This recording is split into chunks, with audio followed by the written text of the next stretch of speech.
Cooking steak is very therapeutic for me. And here are a couple do's and don'ts of cooking steak. First thing you want to do is when you buy your steak, take it out of the package in the sink. Yes. So that juice maybe that might be in that package doesn't get all over your cutting board. It makes a big mess. So the first do Great tip. is do it, take Unwrap the meat it in out the of the sink. package in the sink.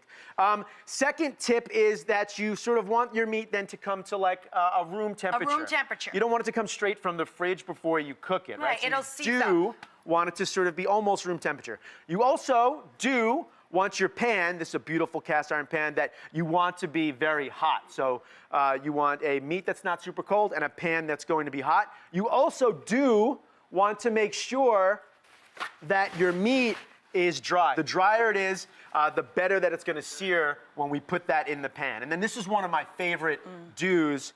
When you're seasoning your steak, you wanna season it from up top. And if you guys make it rain.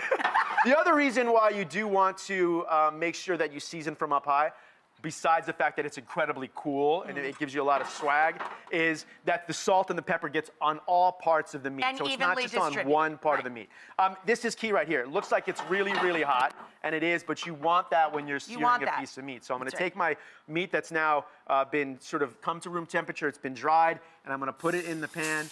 And that is a do. You do want to hear sound. It should sound like little applause in the pan. Here's another tip. You don't want to do anything to this meat now. You just want it to cook. Don't mess with it. So look, now we have that nice sear.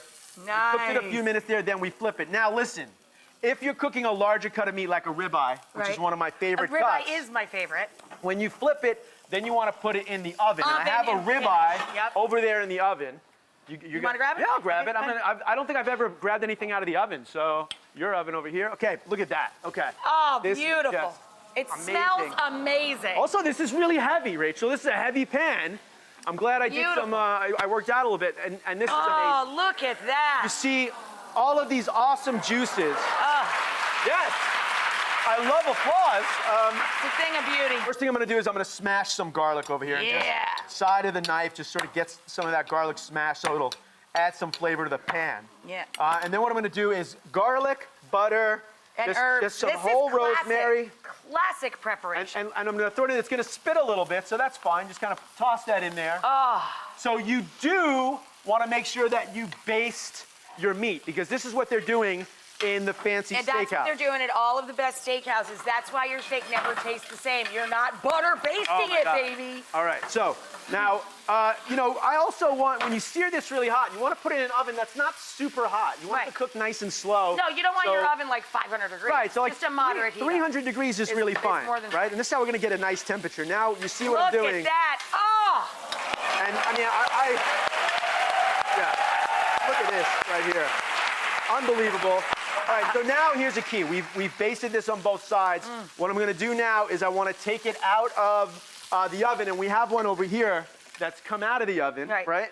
After it's basted, I do wanna take the meat and put it on a paper towel, so some of that grease from the butter doesn't get on the plate that we serve it. So I just get rid of sort of the rosemary and garlic. This is a nice little presentation for it anyway. And then I'm gonna take that meat, take it over to our cutting board. You want to let the meat rest. So a couple of minutes, right? If you worry about it getting cold, you might have a little heat lamp on the stove or something like that, but you want to let the meat rest. If you cut it too soon, all the juice runs out, so all the flavor runs out. Right. You know? And then what we're going to do, is we want to cut it against the grain. And by the way... So the lines in the meat, you go the opposite direction. I mean, we just pulled this one out of the oven, which means someone on your culinary team cooked this steak. Guess what, Rachel? Look at that. They know what they're doing. Look they know what they're doing. Perfect. Look at that. Best in the game, right? Wow. What a beauty.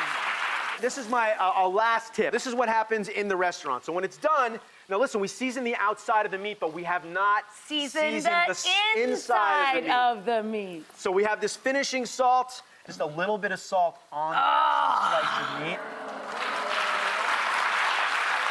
There we go. We have a little bit of our herbs over there.